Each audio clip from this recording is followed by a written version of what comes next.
সরকার নির্দেশনা অনুসারে সারা বাংলাদেশে যে কোভিড-19 ক্যাম্পেইন শুরু হয়েছে তার ধারাবাহিকতায় সিলেট সিটি কর্পোরেশনে 27টি ওয়ার্ডে 81টি কেন্দ্রে আমরা আজকে সকাল 9টা থেকে এই কার্যক্রম শুরু করেছি এবং 81টা কেন্দ্রে আমাদের প্রত্যেকটা কেন্দ্রে 2 জন করে টিকাদান কর্মী এবং 3 জন করে ভলান্টিয়ার কাজ করবে। তার বাহিরেও যারা নির্বাচিত জনপ্রতিনিধি আছে তাদের ভলান্টিয়াররাও কাজ করবে। আইন শৃঙ্খলা রক্ষাকারী বাহিনী বিভিন্ন স্তরের সদস্যরা আমাদের সহযোগিতা করছেন।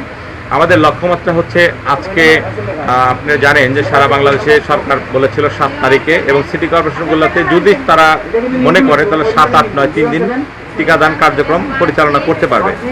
তো সরকারি নির্দেশনা অনুসারে আমরা সিদ্ধান্ত নিয়েছি আমরা 7, 8, 9 এই 3 দিন টিকাদান কার্যক্রম পরিচালনা করব।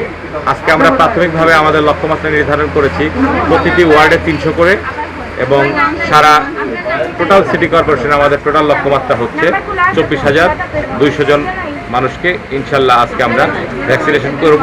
এবং শুধু ভ্যাকসিনেশন না, আপনারা জানেন আমরা সাথে সাথে স্পট রেজিস্ট্রেশনটাও করে দেব এবং আগামী 2 দিনও আমাদের চিন্তাভাবনা আছে প্রতিদিন আমরা কমপক্ষে 200 থেকে 250 জনকে প্রতিদিন আমরা এই টিকার আওতায় নিয়ে আসবো। সময়ে সময়ে সিদ্ধান্ত কিছু পরিবর্তন এসেছে, যে কারণে আমাদের প্রস্তুতির ধরনটাও আমাদের চেঞ্জ করতে হয়েছে। যেমন কালকে সন্ধ্যায় আমরা জানতে পারলাম যে আমাদের স্পট রেজিস্ট্রেশন করতে হবে।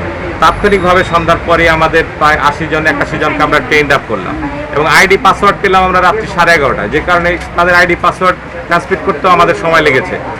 যে কারণে আজকে প্রথম দিন যেহেতু টুকটাক ভুল ভ্রান্তি আমাদের থাকবে এবং কোনো জায়গায় মিসম্যানেজমেন্ট আমাদের হবে, সেটা আপনারা ক্ষমা সুন্দর দৃষ্টিতে দেখবেন। জনগণের কাছে আমার অনুরোধ থাকবে যে আপনারা ধৈর্য হারা হবেন না, আপনারা আমাদের সময় দিন।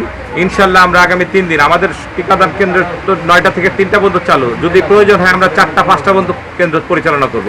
তবু তারা সুশৃঙ্খলভাবে স্বাস্থ্যবিধি মেনে যেন টিকাটা গ্রহণ করে এবং কোথাও যেন কোনো ধরনের মানে জটিলতা সৃষ্টি না করে, এটা আমার অনুরোধ থাকবে। আমরা বর্তমান বাংলাদেশ সরকারের এই উদ্যোগে আর বিশেষ করে স্বরাষ্ট্রমন্ত্রী সাহেবের উদ্যোগে যে অঞ্চলে বৃহত্তর অঞ্চলে বিস্তার এলাকায় যে ভ্যাকসিন দেওয়ার কার্যক্রম শুরু হয়েছে, এটা আমরা লেগে খুব অত্যন্ত ভালো আর বড় পরিসরে এটা জনসেবা মানুষের লাগে খুব ভালো।